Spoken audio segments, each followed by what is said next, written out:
Bonjour tout le monde, j'espère que vous allez bien. Aujourd'hui on se retrouve pour une vidéo que vous m'avez demandé. Et oui, vous m'avez souvent demandé comment ça se passe pour ta fille métisse au Japon. Parce que les Japonais, ils sont... je devrais pas dire ça, non c'est pas vrai, mais je sais que c'est l'image générale qu'il y a quand je reçois des commentaires et tout qui me demandent mais du coup comment ça se passe pour ta fille et comment ça se passe pour toi et qu'est-ce que tu penses de la situation. Alors moi déjà je peux pas parler du ressenti de ma fille, que ce soit très clair, je vais pas parler en son nom mais je peux vous parler de mon ressenti personnel par rapport à la situation et du coup bah c'est parti. Vous savez que j'aime bien analyser, évidemment je ne vous en tiens pas rigueur si vous ne faites pas partie de ces personnes qui adorent analyser en profondeur. D'ailleurs si vous êtes parent d'un enfant métis dans un pays étranger ou au Japon, ou si vous êtes métisse ou n'importe quoi, de toute façon c'est que mon expérience à moi de la chose et c'est tout.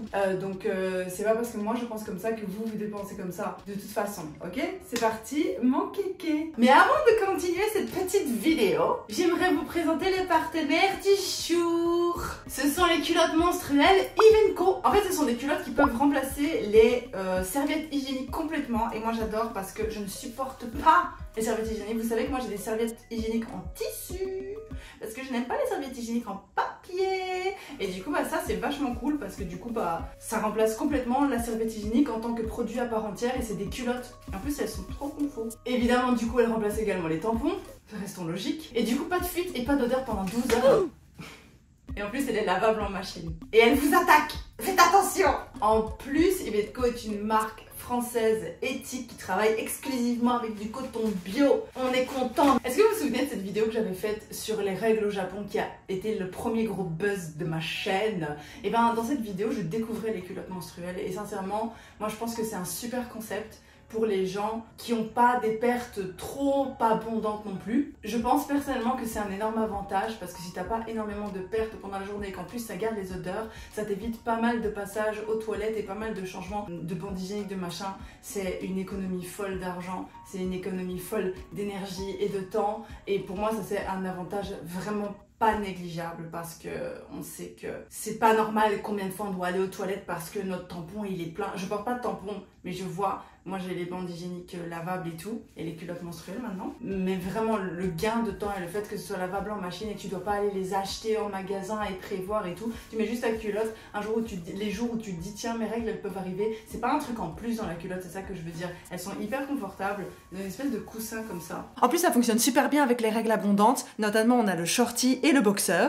Et en plus à cause de ma thrombophilie j'ai des règles compactes, du coup pour moi, ça fonctionne parfaitement bien ce genre de truc parce que ça veut dire que je dois vraiment pas du tout me changer et pas du tout me soucier de savoir si ça va déborder ou quoi que ce soit. Et je peux rester avec ça tranquillement toute la journée. Et vraiment, j'apprécie énormément l'idée, je valide à 100% et je veux encourager les gens sur cette planète à utiliser des culottes menstruelles, des trucs renouvelables et arrêter d'utiliser du papier et de vous foutre des machins en plastique dans la vulve.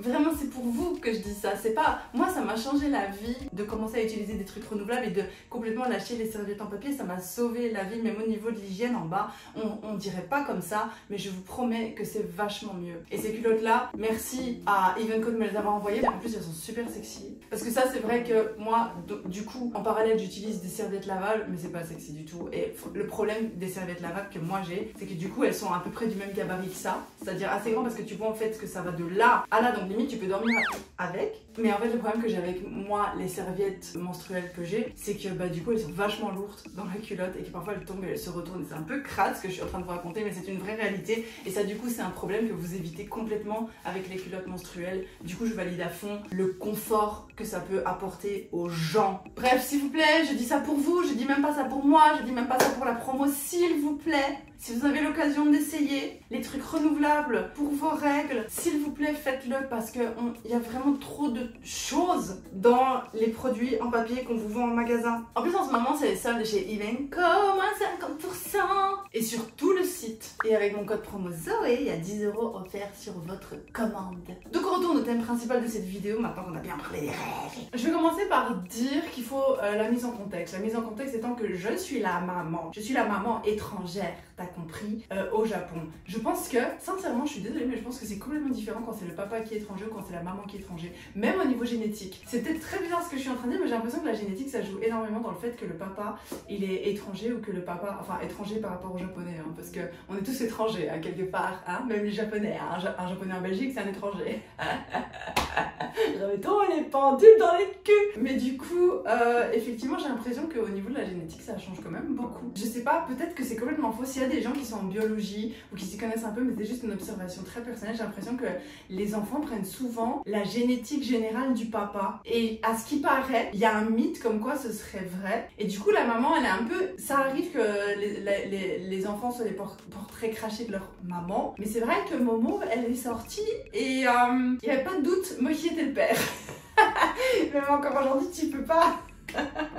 Il n'y a pas de doute sur la question. J'ai l'impression que c'est plus évident. Je sais pas pourquoi j'ai l'impression que les gènes des hommes sont très forts. Je sais pas si ça a du sens. Peut-être que c'est faux. Donnez-moi votre ressenti par rapport à ça. Si vous avez une expérience particulière par rapport à ça. Sincèrement, ça m'intéresse de fou. Je suis passionnée par ça. Du coup, je pense que déjà contextuellement parlant, l'apparence de la personne métisse a un énorme impact sur la façon dont elle va être vue dans la société. Ça, je parle même pas par rapport au Japon. Je parle de manière générale. Admettons, ton papa il est noir, ta maman elle est blanche, ok? Et t'as l'air complètement noir. Bah, t'auras dans la société l'expérience d'une personne noire, je pense, ou je me trompe, peut-être que c'est stupide ce que je dis. De la même façon, tu peux avoir un papa blanc et une maman noire et être complètement blanc et avoir l'air blanc. Ton expérience de la société sera l'expérience d'une personne blanche. Ou je rêve. Peut-être que je dis de la merde. Mais du coup, pour moi, c'est pour ça que c'est très important pour la suite de ce que je vais dire. En l'occurrence, de mon point de vue, moi je trouve, et Mochi pense aussi, que de mon point de vue, Momo est vraiment très métissée. Elle est pas... mais ça c'est juste une appréciation personnelle à l'instant T, d'accord? Et ouais, je trouve que vraiment, mais c'est peut-être parce que je suis la maman et que je connais le papa et que du coup moi je la regarde, pour moi elle est métisse. T'as des gens qui vont la regarder et qui vont dire ah non pour moi elle est asiatique 100%. T'as des gens qui vont la regarder et qui vont dire ah non mais pour moi elle est blanche 100%. Je sais pas. Donc ça c'est vraiment, c'est dans l'œil de la personne qui regarde parce que voilà, je sais pas. Et sincèrement, je vais pas émettre de jugement de valeur par rapport à ça parce qu'on est quand même en train de parler de l'apparence physique de mon enfant, qui est un sujet qui sincèrement ne me met pas très à l'aise,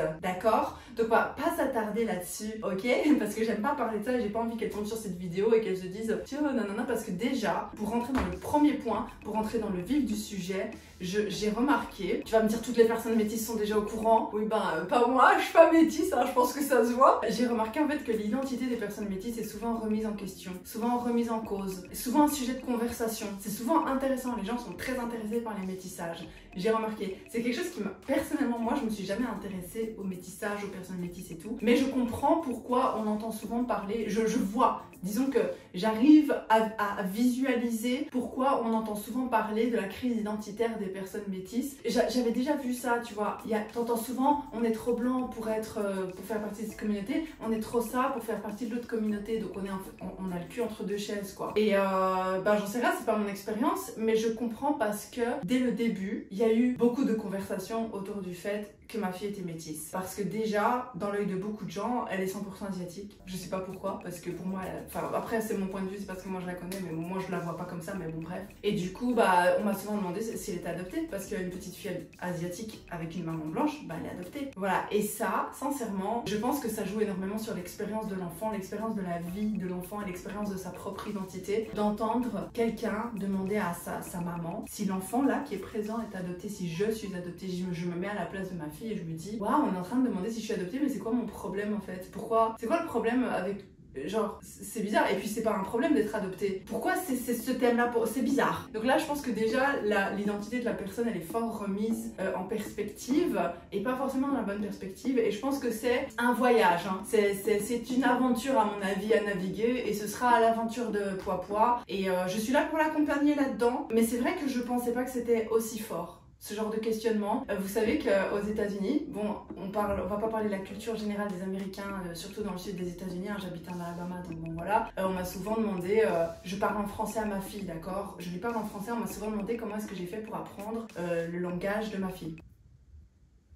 Je lui parle français, c'est ma langue maternelle, madame. Mais forcément, comme ils voient que je parle dans une autre langue à mon enfant qui, dans leur œil, à eux, est asiatique, ils se disent que je parle un dialecte asiatique ou que je parle je sais pas, du chinois ou du cambodgien ou il n'y a pas de cambodgien, du khmer, ou tu vois ce que je veux dire. Forcément. Bref, donc ça c'était pour l'introduction contextuelle de la situation. Pour ce qui est maintenant de comment elle est perçue au Japon et de l'expérience que j'en ai en tant que maman d'enfant métis au Japon. Déjà, je vais vous dire quelque chose. Le fait qu'elle tende pas plus vers l'un que vers l'autre, je vais dire quelque chose de très problématique, d'accord? Et genre, je l'accepte très bien, mais malheureusement c'est une réalité. C'est qu'en fait, elle tend vers le type de physique vers lequel les japonaises se transforment avec l'âge. Je vous explique. J'avais déjà fait à l'époque des vidéos sur le fait que les japonaises, elles ont tendance à se blanchir la peau. Elles sont pas naturellement très blanches. Ça arrive que tu aies des gens qui soient naturellement très blancs, voilà. Mais globalement, ils vendent plein de produits, ils font très attention à pas être exposés au soleil.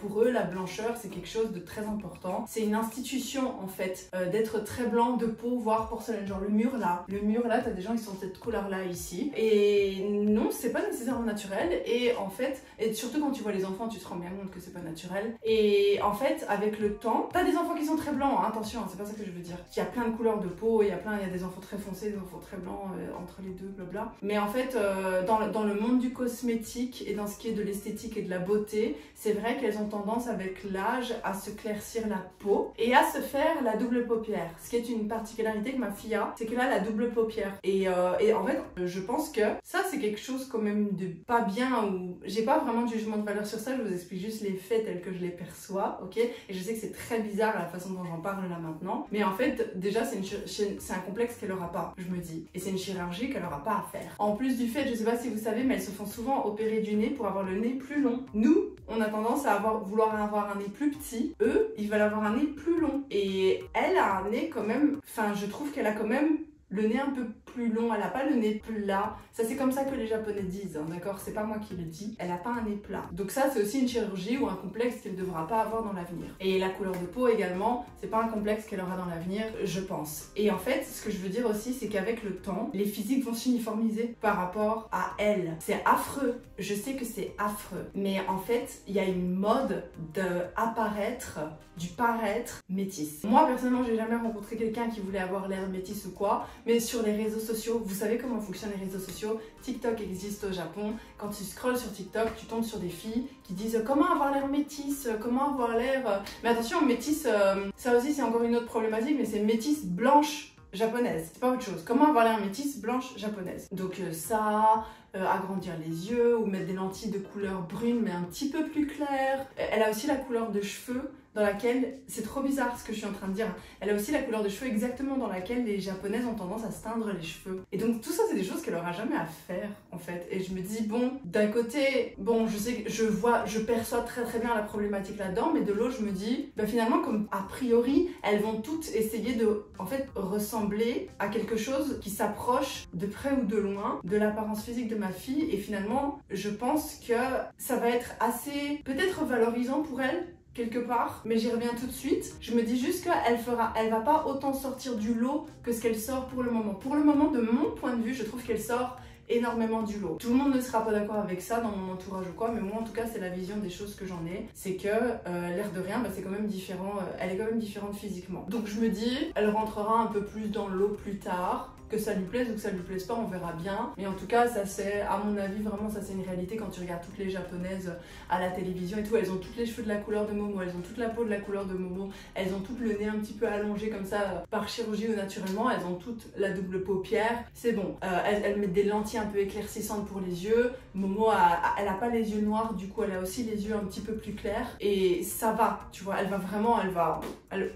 je sais pas, de ma vision des choses, elle va vraiment bien rentrer dans le lot, quoi. Donc ça c'est vraiment, et c'est quelque chose avec lequel les parents de Mochi sont complètement d'accord. C'est une conversation qu'on a déjà eue. C'est très malsain de parler de ça. J'accepte très bien cette réalité aussi. Mais voilà, c'est une conversation qu'on a déjà eue avec les parents de Mochi. C'est une conversation qu'on a avec les gens de temps en temps qui disent ah mais c'est juste bien. Elle a juste les traits qui vont être un avantage pour elle dans l'avenir. Tu vois. C'est-à-dire donc ouais, ce que je viens d'expliquer. Même si c'est très malsain dit comme ça et je l'accepte. Sauf que maintenant je vais parler du deuxième point. Il n'y a pas vraiment de titre à mes points, mais le deuxième point dont je voudrais parler, c'est comment elle est perçue par les gens ici. Donc là, je parlais plutôt de la perception par rapport à elle-même et de comment ça risquait d'évoluer et de comment, d'un point de vue extérieur, elle pouvait se situer par rapport aux autres gens. Là, je vais vous parler de comment elle est perçue par les autres gens, par les autres enfants, dans le contexte de l'école, de la classe. Alors moi, je vais vous dire, pour moi, clairement, ça se voit qu'elle est métisse, d'accord? Elle est vraiment mixte, métisse, elle est pas... Dans ma tête, quand je la regarde, vraiment, je me dis pas elle est plus l'un que l'autre, vraiment pas. Mais encore une fois, c'est peut-être parce que je suis la maman, mais je pense sincèrement que quand elle arrive, de mon observation personnelle, hein, quand elle arrive dans un groupe, les gens se disent pas nécessairement ah, elle est étrangère. J'en ai pas l'impression. C'est quelque chose que j'ai remarqué, je vais vous dire pourquoi, je vais vous faire une mini story time. C'est une expérience parmi d'autres, d'accord? Quand j'étais chez mes beaux-parents à Nagoya, ma belle-mère a pris la petite au parc. Et du coup, bah, la petite était accompagnée d'une grand-mère japonaise. Et elles sont allées au parc ensemble, et elles ont passé du temps, Le jour suivant, j'ai pris ma fille au parc et à ce moment-là, j'ai croisé des gens avec une maman, donc des enfants avec une maman, qui avaient joué avec elle la veille. Et la réaction de la maman a été « Ah, ta maman elle est étrangère et tout ». Donc c'est bizarre parce que pour moi ça se voit, mais dans la tête de la maman c'était genre... Enfin je sais pas, c'était peut-être pas une conclusion, je sais pas trop, je lui ai pas posé plus de questions que ça parce que c'est pas un truc que vraiment... Elle a dit ça entre deux souffles, tu vois, elle a dit « Ah mais du coup ta maman était étrangère, mais on s'est bien amusé hier en fait, hein. On a beaucoup joué avec elle, hein, vous savez ».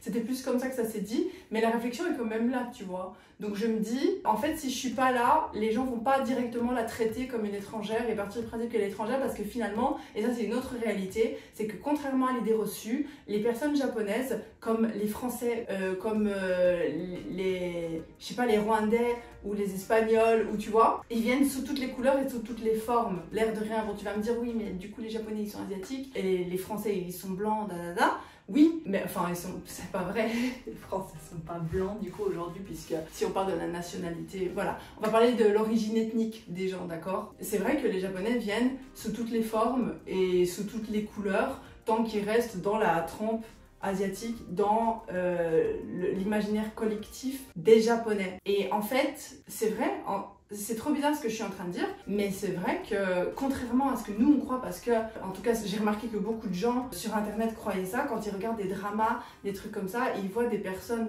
très blanches avec la double paupière, avec un physique très particulier, très choisi, on est d'accord. Et en fait ces gens-là ne représentent qu'une minorité de la population, qu'une infime partie de la population. Le Japon c'est très très grand, il y a beaucoup de gens, et en fait il y a beaucoup de physiques différents. En fait t'as aussi d'ailleurs la différence entre le physique de Tokyo, le physique de Nagoya, le physique, je sais pas, le physique dans le Kyushu, ça peut être des physiques différents. Et je pense que, bah du coup, les Japonais sont pas forcément, une personne japonaise qui va tomber sur le moment va pas forcément se dire ah mais c'est une étrangère ou ah mais elle est métisse, il va juste voir une petite fille un peu plus claire, parce qu'il y a des gens qui sont plus clairs, avec une double paupière, parce qu'il y a des Japonais qui ont la double paupière naturellement, qui vient lui parler en japonais. Ça va, elle est pas blonde aux yeux bleus non plus, tu vois, donc tu peux toujours partir du principe que peut-être elle est japonaise. Et ça en soi, c'est pas important. Tout ce que je veux dire par rapport à ça, c'est que c'est à partir du moment, et ça c'est quelque chose qui me dérange plus, c'est à partir du moment où moi j'arrive, qu'on se rend compte de pourquoi elle est un peu plus claire, pourquoi elle est un peu nana, pourquoi elle a l'air un peu plus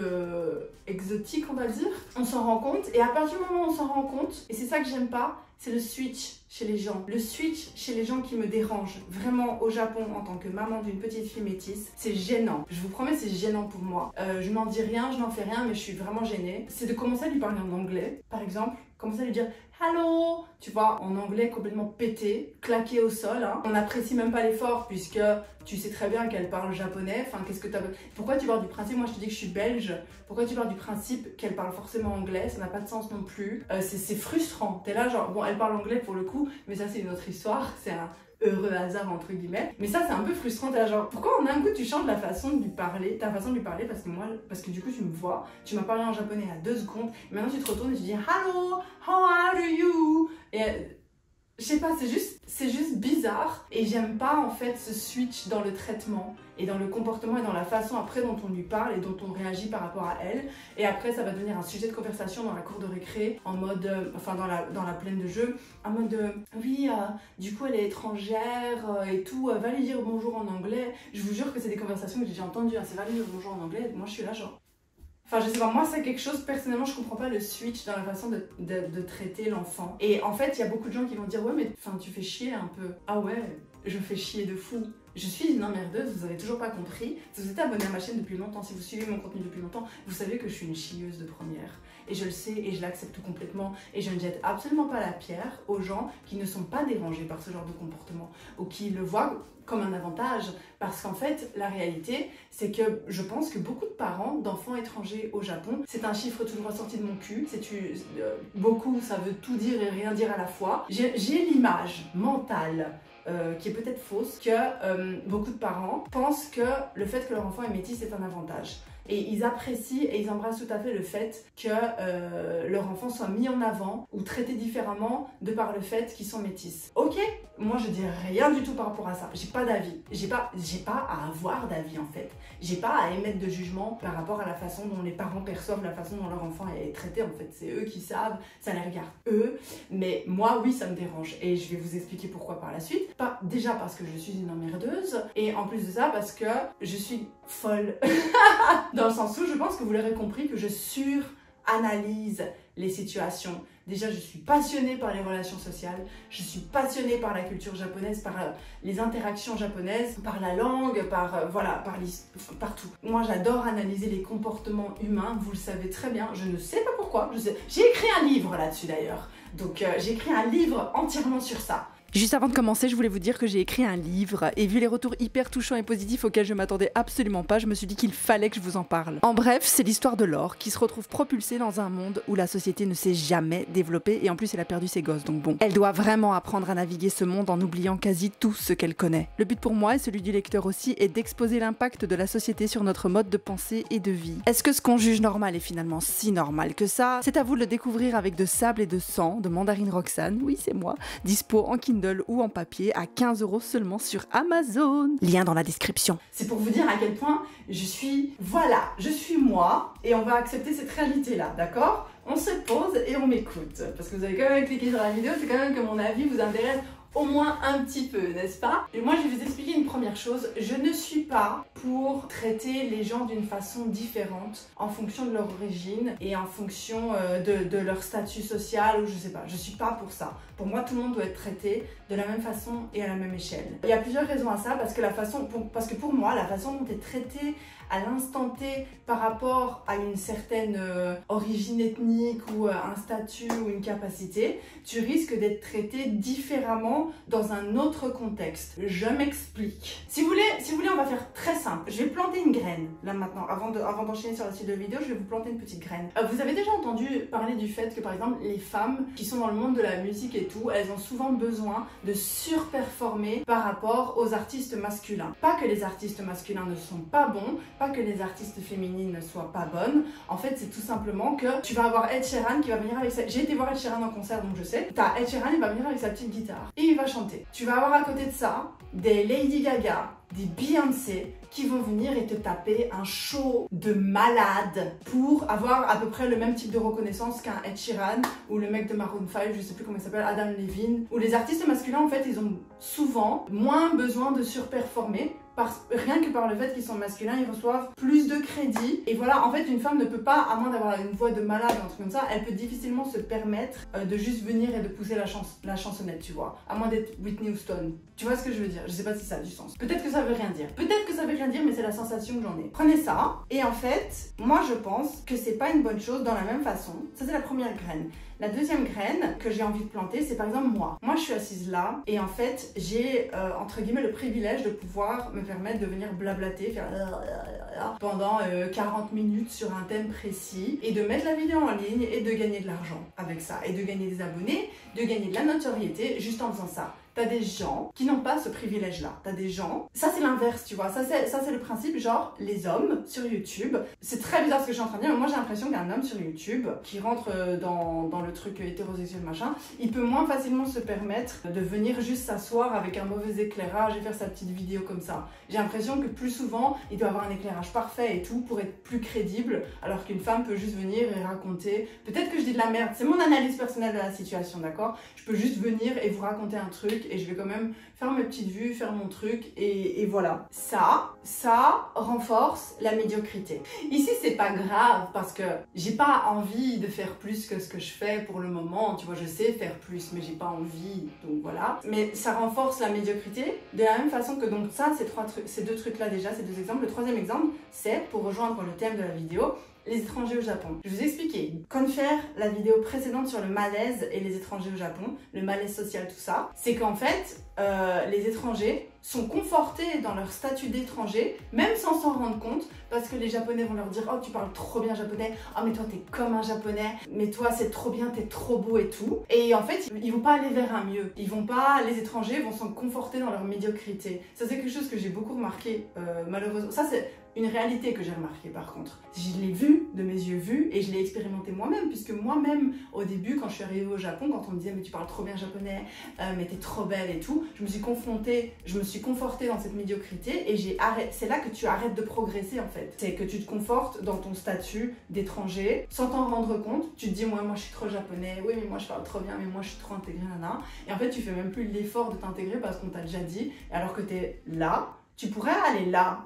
t'en es capable, mais tu le fais pas parce qu'on te dit voilà c'est bon. C'est souvent là qu'il y a un frein au progrès. Et moi j'ai l'impression que les Hafu, donc les métis au Japon, ils sont une catégorie particulière de personnes qui sont moitié étrangers, moitié japonais. Donc là je sais pas, j'ai pas l'expérience personnelle d'être métis au Japon forcément, mais je pense que déjà ils ont une réputation. Les métis au Japon, ça c'est vrai. J'ai déjà entendu à la télé, j'ai déjà vu sur les réseaux sociaux, j'ai déjà parlé avec des gens qui me disent oui mais ta fille elle est métisse, mais du coup tu vois, moi je suis genre hein. C'est par exemple que les métis ils sont très imbus d'eux-mêmes. Ça c'est une image que les gens ont au Japon, c'est une image très généralisée hein, ok. Je suis pas sûre que chaque personne à qui tu demandes ils vont avoir cet avis là sur la question. Les métis sont très imbus d'eux-mêmes. Les métis sont des étrangers japonais, donc ils sont étrangers mais en même temps ils sont japonais, mais du coup ils se comportent comme des étrangers, en fait ils embrassent aussi la médiocrité de l'étranger, et ça c'est un problème pour moi, parce que la médiocrité, ce phénomène, j'appelle ça la médiocrité de l'étranger, ok, c'est très personnel, mais pour moi ce phénomène c'est quelque chose qui renforce sur le long terme les stéréotypes envers les étrangers, et du coup aussi envers les personnes métisses, et c'est pour ça que je ne trouve pas ça nécessairement bien, qu'on fasse énormément de compliments à Momo, rien qu'en se basant sur le fait qu'elle est métisse, en disant oui mais elle est trop jolie, oui mais nanana, qu'on la traite différemment en fonction de ça, parce que ça va la mettre dans cette médiocrité de la personne métisse, qui va penser qu'elle est supérieure aux autres, et qui va finalement renforcer ce stéréotype qui sur le long terme dessert. Donc à l'instant T maintenant, en tant qu'enfant, c'est cool, parce qu'elle est du bon côté du métissage, ça je persiste et signe, tant mieux pour elle. Là pour le moment c'est cool, parce que je pense que les enfants font pas nécessairement attention à ça non plus. Pour la petite anecdote, je vais vous parler de ce petit garçon, je vous ai déjà raconté l'histoire. Ce petit garçon dont la maman était colombienne, me semble-t-il. En tout cas, c'était un pays qui parlait espagnol. Bah, du coup, en fait, ça se voyait pas nécessairement. C'était à peu près la même chose que Momo. Comme parce que moi, j'ai quand même l'impression que c'est toujours le papa qui remporte la palme d'or de c'est mes gènes, tout est à moi ici. Tu l'as porté 9 mois, mais je m'en bats les steaks, c'est à moi. Ok, c'est ma signature. Mais donc, bref, moi, je me suis pas forcément rendu compte, j'ai pas fait très attention. C'était une classe parmi tant d'autres, ces petits enfants étaient adorables, ils avaient quoi, 5-6 ans, l'âge de Momo en fait aujourd'hui. Et à un moment donné, donc je donnais cours d'anglais et tout se passait bien, il interagissait tout à fait normalement avec les autres enfants. Et puis à un moment donné, il dit ah mais moi je sais compter en espagnol, un, dos, tres, blablabla. Parce qu'il y avait un truc en espagnol sur la radio qu'on utilisait, blabla. Et là tout d'un coup, les enfants ils ont commencé à se moquer de lui et il a commencé à pleurer. Ils ont dit ah mais c'est pour ça que t'as une tête un peu bizarre et tout. Alors qu'ils se rendaient même pas compte qu'il était métis, tu vois, de base. Et je faisais pas attention, je pense. Ah mais c'est pour ça que t'as une drôle de... Je pense encore, j'ai encore le visage de cet enfant en train de pleurer dans ma tête parce que j'étais hyper mal et que je me souviens m'être projetée par rapport à ça. Je me disais mais comment je vais faire si j'ai un enfant au Japon en fait? Comment je vais gérer ça? Comment je vais gérer si elle se fait... Allez, si elle reçoit ce genre de réflexion. Mais d'un côté, j'étais aussi rassurée de voir que les interactions étaient normales en fait. Il avait pas l'air spécialement rejeté ou quoi, mais c'est vrai que cette interaction-là, à l'instant T, elle m'a fait mal au cœur. Donc oui, t'es privilégié jusqu'au moment où tu l'es plus, entre guillemets. Donc voilà, en tant qu'enfant, il y a des choses comme ça qui peuvent se passer. De 1, de 2, les choses avancent dans la vie. À ce qui paraît, j'en sais rien, à ce qui paraît le prime des métis, c'est quand ils sont à l'adolescence et tout que les filles commencent à avoir de l'admiration pour les métis parce que y a la culture de l'amour du métissage ici. Attention, pas n'importe lequel, il faut être du bon côté du métissage, c'est-à-dire blanc japonais, même si je pense que les autres métissages ont aussi beaucoup de succès et reçoivent leur lot d'admiration également. Mais en fait, du coup, donc tu as cette partie-là de leur vie développementale qui est hyper importante. Ils vont être mis hyper fort en avant par rapport au fait qu'ils sont métis. J'en sais rien, j'ai pas vécu cette expérience-là, donc dites-moi si je me trompe, mais c'est l'image que j'en ai et j'ai déjà entendu des personnes relater ce genre de choses. Des Japonais qui disent oui, moi dans ma classe il y avait un métis, il se la pétait trop, ce n'est pas pour de la merde, nanana. Et en fait, du coup, ça, dans le développement de tous les enfants qui sont autour de la personne métisse et de la personne métisse même, il y a une dynamique qui va s'installer qui est que donc cette personne-là est au-dessus du reste et c'est quelque chose que tout le monde va intérioriser quelque part. Jusqu'à ce qu'on grandisse à l'âge adulte, on doit rentrer dans le monde du travail. Et ça c'est quelque chose, j'ai déjà eu des conversations comme ça parce que forcément ça m'intéresse. Tu rentres dans le monde du travail, tu es métisse. Les étrangers sont considérés comme étant moins capables au niveau du travail. Moi je pense que toutes ces choses au niveau développemental, donc le fait qu'une fois on te fait le compliment, parce que j'ai l'impression qu'en fait beaucoup de gens ils voient juste oh mais elle reçoit des compliments et parfois on se moque d'elle et parfois elle est traitée différemment. Bon, et en fait j'ai l'impression que la réflexion elle s'arrête souvent là et je jette pas du tout la pierre aux gens dont la réflexion s'arrête là. C'est juste que moi quand je réfléchis, parce que je suis un peu, vous avez compris, moi je pense de quelle façon est-ce que ça les affecte au niveau développemental, au niveau de leur identité. C'est-à-dire qu'une fois t'es mis sur un piédestal, puis une fois t'es pas assez japonaise, puis après ça on se moque de toi parce que de toute façon la médiocrité étrangère, je l'appelle comme ça, mais c'est quelque chose, c'est une institution au Japon, c'est-à-dire que c'est intériorisé dans l'imaginaire collectif des gens, c'est que les étrangers sont moins capables que les japonais, c'est un fait. Donc les hafu, les métis, sont moins capables. C'est très généralisé et c'est un raccourci que je fais. Donc les métis sont moins capables. Donc la personne métisse qui va grandir au Japon va être vue comme quelqu'un qui est moins capable qu'un japonais alors qu'elle est née, qu'elle a grandi au Japon, qu'elle est japonaise, qu'elle se sent japonaise. T'as des étrangers d'ailleurs qui naissent et qui grandissent au Japon, que rien que parce qu'ils sont blancs, ils sont considérés comme moins capables et ils ont une expérience tout à fait différente. Alors qu'à l'intérieur d'eux, ils se sentent japonais. Tu vois ce que je veux dire? Et ça, sincèrement, c'est quelque chose qui m'inquiète au niveau de l'identité de ma fille. Une fois, on va souffler le chaud, une fois, on va souffler le froid. Et du coup, quand elle va devenir adulte, peut-être, oui, en général, si elle a besoin d'un truc qui est en rapport avec la beauté, elle va être la première à pouvoir faire des trucs là-dedans. Si elle veut devenir youtubeuse ou quoi, je suis sûre qu'elle va recevoir énormément d'attention de par le fait qu'elle est japonaise. Si elle veut peut-être faire des trucs qui ont plus attrait international aussi, mais de son statut de personne métisse, je pense que souvent, on va partir du principe, en la regardant, qu'elle est pète cul, qu'elle se croit meilleure que tout le monde. T'as des gens qui vont pas la considérer comme une personne japonaise, factuellement parlant, parce que je connais des personnes métisses qui ne sont pas considérées comme des personnes japonaises et qui sont obligées de naviguer leur vie au Japon parce qu'ils ne parlent que le japonais et en fait ils existent ici, ils ont grandi ici, ils n'ont pas aucune envie de partir, mais ils sont obligés de naviguer un peu en dehors de la société parce qu'ils sont étrangers dans l'œil des gens quoi. Et ouais, moi je sais pas en fait si c'est... Je sais pas. Moi en tant que maman, j'avoue que j'ai des inquiétudes et que je compte accompagner ma fille là-dedans et je compte vraiment... Moi je suis contente d'avoir cette réflexion maintenant parce que je me dis je vais avancer et je vais continuer de l'encourager et je vais pas en faire une affaire d'état. Je vais discuter avec elle et j'espère qu'elle aura suffisamment confiance en moi pour en parler avec moi et je lui expliquerai aussi que c'est pas parce que t'es métisse que t'es supérieure aux autres, parce que ça, ce truc-là, dont beaucoup de parents ont l'air de se réjouir au Japon en disant oui mais mon enfant il est métisse donc il est mieux traité que les autres, ça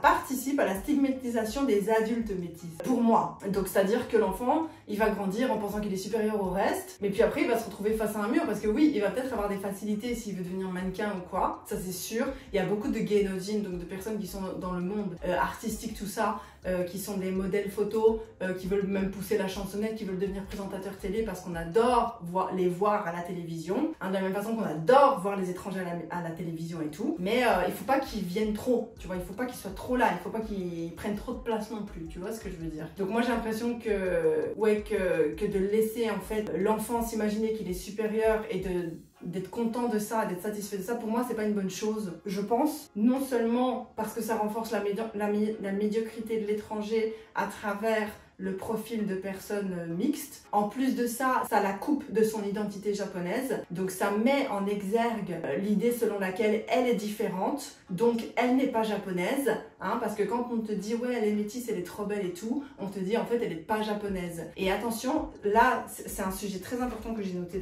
d'ailleurs, c'est le 3e point, c'est que en fait c'est un compliment ici de dire que tu n'as pas l'air japonais, mais c'est pas un compliment, c'est un compliment sans être un compliment. En fait dire à une personne japonaise tu n'as pas l'air japonais, c'est un compliment, d'accord, dans le sens où oui t'as pas la peau foncée, t'as pas le nez aplati, c'est pas moi qui le dis, ok, t'as pas des petits yeux, c'est pas moi qui le dis, c'est vraiment c'est les stéréotypes quoi, que eux renforcent dans leur imaginaire à eux culturellement. Mais du coup c'est dans ce sens là, quand on te dit t'as pas l'air japonais, on te dit en fait tu es beau, d'accord, mais c'est un compliment. Quand tu le dis à une personne japonaise, d'ailleurs, il y a une fille qui s'est fait défoncer sur les réseaux sociaux au Japon, qui disait en fait, elle s'était fait interviewer dans la rue et on lui disait c'est quoi le compliment que tu reçois le plus? Et elle disait on me dit souvent que j'ai l'air métisse. Je vous jure, en fait c'est un compliment de dire aux gens qu'ils ont l'air métisse, mais c'est bien qu'on te dise que t'as l'air métisse quand tu n'es pas métisse. Tu vois ce que je veux dire? Parce que si t'es vraiment métisse, t'es étranger, tu n'es pas japonais. Et là, ça remet c'est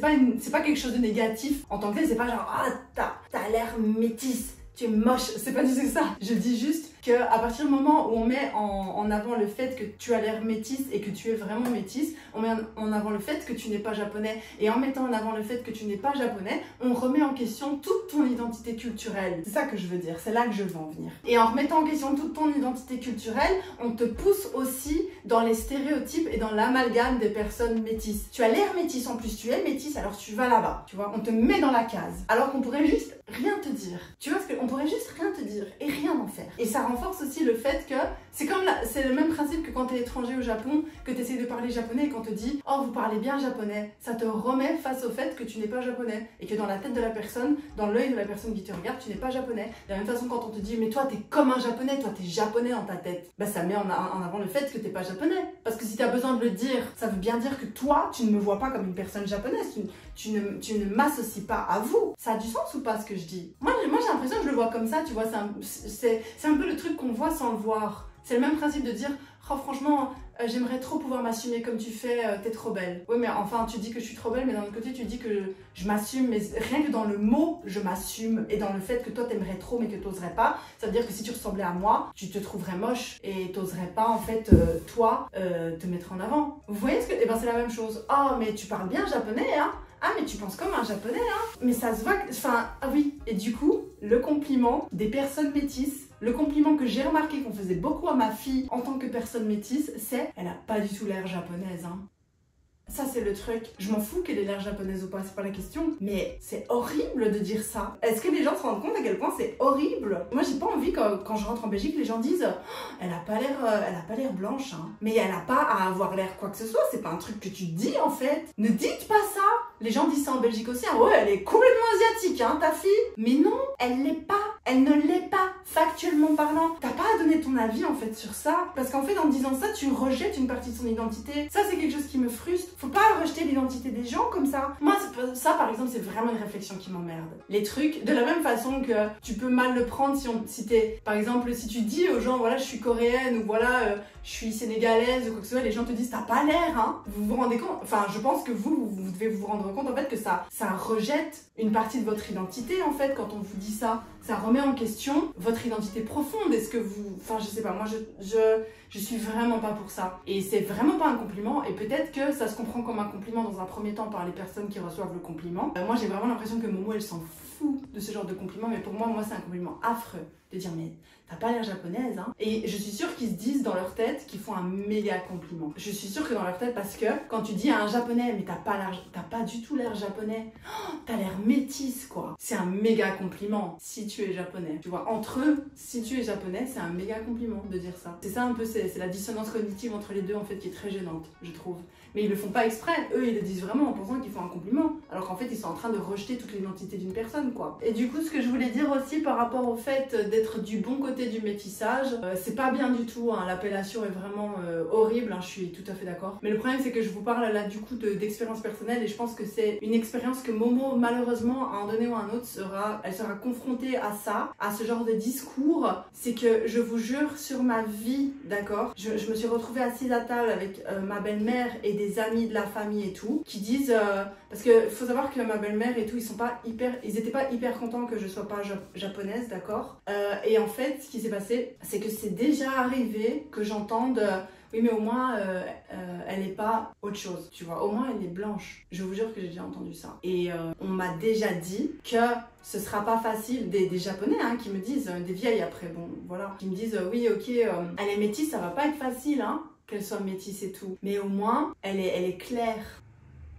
Ça je trouve que c'est quelque chose, vraiment j'espère qu'elle sera jamais confrontée à ça, parce que ça mettra en lumière autre chose par rapport à son identité à elle. Je pense qu'elle va se dire j'ai peur que ça instaure un climat presque hostile envers les personnes qui ont une couleur de peau plus foncée. Je te parle même pas d'ethnie, je te parle du fait d'avoir une couleur de peau plus foncée et un complexe. Tu vois ce que je veux dire? Quand on complimente tout le temps quelque chose, c'est affreux ce que je veux dire, mais c'est comme si, imagine t'es tout le temps en régime à fond et tu en souffres, et qu'on te complimente toujours sur le fait que tu es mince. Ça instaure un climat hostile envers la grosseur, ça installe la grossophobie à l'intérieur de toi sans même que tu t'en rendes compte, et ça te renforce dans l'idée que tu dois continuer de te faire du mal pour être mince puisqu'on te complimente là-dessus. J'ai pas envie que ça se passe comme ça avec ma fille, c'est normal non? Et j'ai pas envie qu'elle voie le fait d'avoir une couleur de peau plus foncée comme quelque chose de négatif, et j'ai pas envie qu'elle voie le fait d'avoir l'air japonais ou de pas avoir l'air japonais comme quelque chose de positif ou de négatif. J'aimerais bien qu'elle soit neutre en fait par rapport à ça et par rapport à son identité. Et vraiment, pour la conclusion de cette vidéo, j'espère, et je vais travailler avec elle sur ça, on verra, parce que j'ai pas le contrôle absolu sur comment les choses vont se développer, mais moi, je compte garder un œil sur le fait que ma fille n'embrasse pas le stéréotype qui tourne autour du personnage du métis. J'espère qu'elle va pas devenir la métisse stéréotypée, le cliché de la métisse en fait, qui est moins capable que les autres mais qui reçoit quand même tout et qui du coup se fait détester par une partie des gens, mais qui d'un côté, c'est comme elle est un peu gaijin, elle est un peu plus ouverte d'esprit, donc elle est un peu plus Marie couche-toi là, elle est pas forcément propre parce que tout le monde sait bien que les étrangers sont pas propres, surtout les Européens, ils sont pas propres. Du fait qu'elle est à moitié européenne, bah du coup elle est moins propre, et je sais pas, la fille un peu cracra, je sais pas, j'ai pas envie qu'elle rentre dans ce stéréotype là, j'ai envie que juste elle arrive, et je pense que ce sera très dur et je serai là pour l'accompagner, mais après moi je suis pas métisse donc je peux pas vraiment avoir d'avis ou de jugement par rapport à ça, je peux juste être à côté d'elle et l'aider là-dedans à naviguer tout ça. Mais voilà, j'espère qu'elle arrivera à ne pas voir son identité de métisse ni comme une force ni comme une faiblesse. J'aimerais juste qu'elle voit ça comme quelque chose qui fait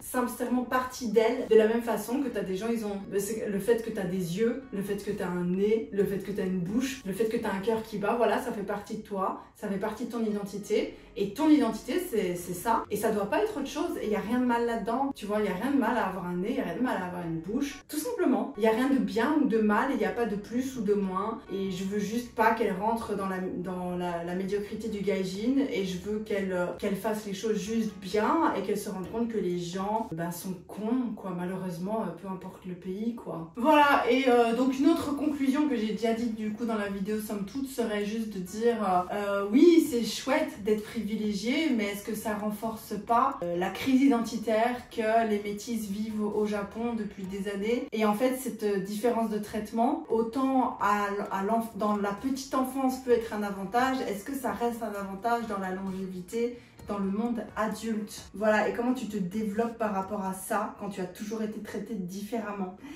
C'est la question ouverte, vous avez 3 heures. Voilà, c'était mon analyse personnelle de mon expérience en tant que maman d'une petite ravissante petite merveille métisse ici au Japon. Et moi, j'ai fini. Et je vous rappelle aussi qu'il y a Evenko. Merci à eux, je vous rappelle qu'il y a le code promo ZOE qui offre 10 € sur votre commande. Le lien est en description. Bisous.